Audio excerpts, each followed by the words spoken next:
నాదెండ్ల మనోహర్ అనే వ్యక్తి ఈరోజు పార్టీని సర్వనాశనం చేసేశాడు. ఆయన ఒక క్యాబినెట్ హోదాలో ఉండి ఒక పాలసీ మ్యాటర్ తెలిసిన వ్యక్తిగా, పార్టీ స్ట్రక్చర్ తెలిసిన వ్యక్తిగా ఈరోజు జనసేన పార్టీని ఏం చేశారు?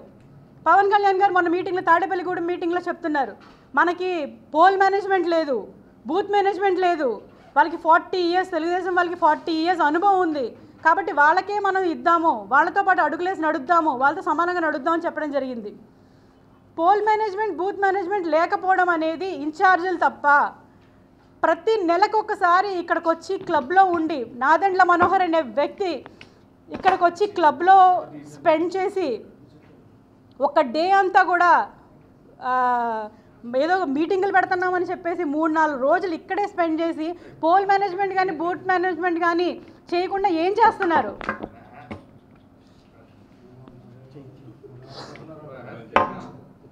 ఇది నేను పత్రికా ముఖంగా, మీడియా ముఖంగా జనసేన పార్టీని ప్రశ్నిస్తున్నాను. ప్రశ్నించమని మా నాయకుడే నేర్పాడు. ఆయన స్ఫూర్తితోనే పవన్ కళ్యాణ్ గారి స్ఫూర్తితోనే ఈరోజు నేను ధైర్యంగా మాట్లాడుతున్నాను, ప్రశ్నిస్తున్నాను. ఈరోజు జనసేన పార్టీ ఏం చేస్తుంది? పోల్ మేనేజ్మెంట్, బూత్ మేనేజ్మెంట్ లేకుండా దశాబ్ద కాలంగా పార్టీలో ఉన్నారు కదా ఆయన, దశాబ్ద కాలం పార్టీని నడిపారు కదా ఆయన.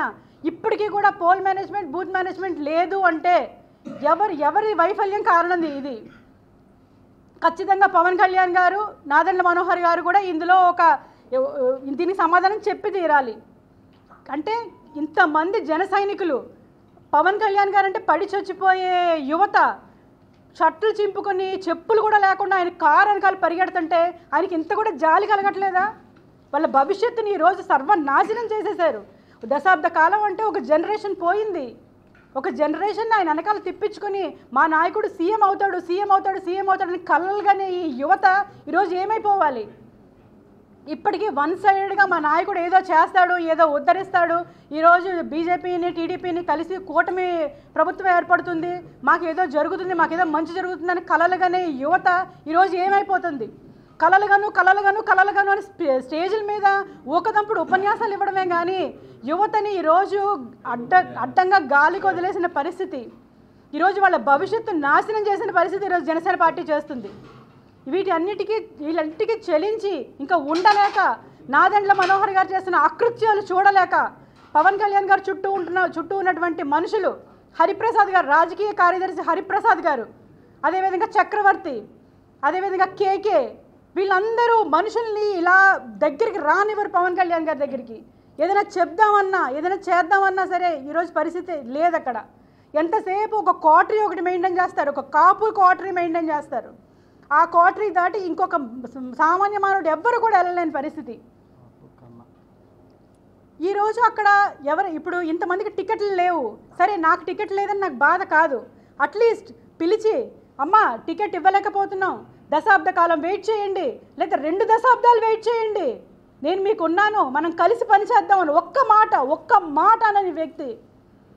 కాపు కులంలో పుట్టింది కాబట్టి మరి వినూత్న అనే అమ్మాయి శ్రీకాళహస్తి నియోజకవర్గం ఇన్ఛార్జ్ 4 రోజులు ఏడిస్తే పిలిచి ఆమెను ఓదార్చి మీకు నేను ఉన్నానని భరోసా ఇచ్చారు. నెల రోజుల నుంచి కన్నీటికి మున్నిటికి ఏకదాటిగా ఏడుస్తున్న పితాని బాలకృష్ణ గారిని ఎందుకు పిలవలేదు? ఇప్పుడు దాకా సరోజాని పిలవలేదు, ఓకే, పితాని బాలకృష్ణని ఎందుకు పిలవలేదు? అంటే కేవలం బీసీ సామాజిక వర్గం, సెట్టిపల్లి సామాజిక వర్గం చెందిన వాళ్ళు కాబట్టే మమ్మల్ని ఇంత చిన్న చూపు చూస్తున్నారు.